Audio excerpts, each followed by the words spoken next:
उत्तर प्रदेश की विधानसभा में जोरदार हंगामा देखने को मिला। सपा विधायकों ने सरकार पर कई सवाल खड़े किए हैं, जिसमें से सबसे बड़ा मुद्दा रहा शिक्षा मित्रों का मानदेय बढ़ाना।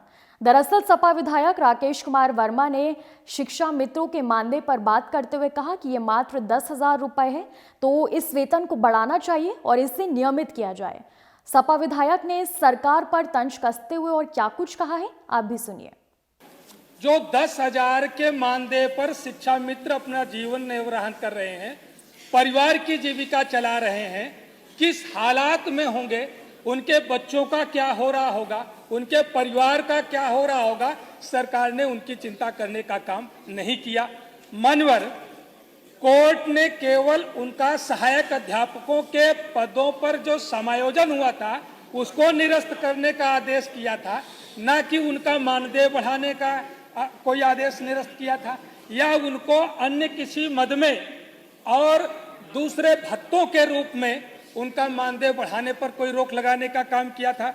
मनवर ये नहीं कहा था कि उनको बंधुआ मजदूर बना करके उनको काम कराया जाए, 10,000 में उनको जीवन निर्वाह करने के लिए मजबूर किया जाए। मनवर हम सब लोग देखते हैं, आज भारत सरकार ने भी इस पर एक राजपत्र जारी किया कि देश का जो कुशल मजदूर है, न्यूनतम दैनिक मजदूरी उसकी 1,000 से कम नहीं होगी, और वहीं पर शिक्षा मित्र एक दिन का मानदेय उसका 350 रुपया।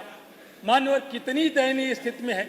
मेरा प्रश्न था कि क्या माननीय मंत्री जी बताएंगे कि शिक्षा मित्रों का मानदेय बढ़ाने पर विचार करेंगे। सरकार का सीधा सा जवाब आया है, संप्रति विचाराधीन नहीं है।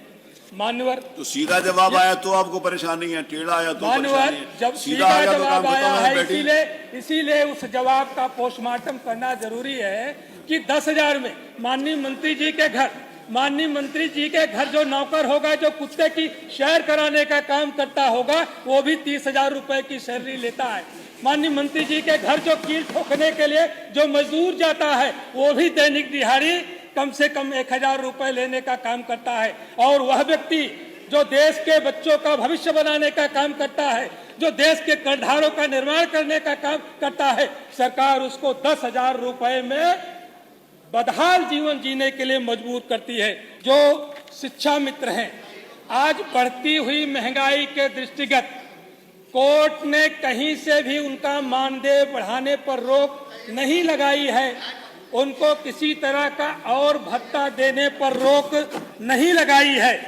क्या सरकार उनका मानदेय 10,000 से बढ़ा करके 40,000 करने पर विचार करेगी? दूसरा, साथ ही साथ अनुदेशकों के भी वही हालात है। अनुदेशक को भी सेवा देते 13 वर्ष हो गया है, शिक्षा मित्रों को सेवा देते हुए 24 साल हो गया है। कितने शिक्षा मित्र रिटायर्ड हो चुके हैं, उनको 10,000 रुपए में जीवन यापन करना पड़ता था। बीमार हुए, न अपने परिवार के लोगों का जीवन बचा पाए, न स्वयं का जीवन बचा पाए हैं। क्या अनुदेशकों का जो मानदेय आपने 9,000 रखा है, उनका 9,000 मानदेय बढ़ा करके 30,000 करने पर विचार करेंगे? आपने अभी भारत सरकार का जो एक कुशल मजदूर के लिए न्यूनतम दैनिक मजदूरी 1,000 तय की है, वहीं पर प्राथमिक विद्यालयों में जो रसोइया का काम करती है वो किसी कुशल मजदूर से कम नहीं है। वह एक स्वादिष्ट भोजन बनाने का काम करती है, गुणवत्तापरक भोजन बनाने का काम रसोइया करती है, जिसको कितने बच्चे खा करके पुष्ट होते हैं। क्या रसोइये का मानदेय बढ़ा करके 20,000 करने पर विचार करेगी? माननीय मंत्री जी से मैं इसका जवाब चाहूंगा।